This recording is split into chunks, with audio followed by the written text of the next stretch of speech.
And they're on their way. Queen's King draws for your lead. Joint account moving up. In between runners comes Janelle's episode. There goes My Perpy. Lady Diamond, Tiger Boy now running in third. Teresa's Magic running by the rail. Valentine Rose unopposed. And Doomstead is running at the tail of the field past the last 800. Janelle's episode by about half length.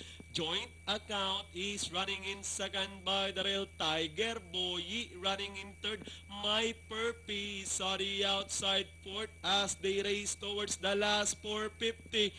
Joint account running by the rail now, almost catching the lead over Janelle's episode once again on the outside. Tiger Boy running in third. My Perpy, Queen's King also moving up with the last 200 meters more to run.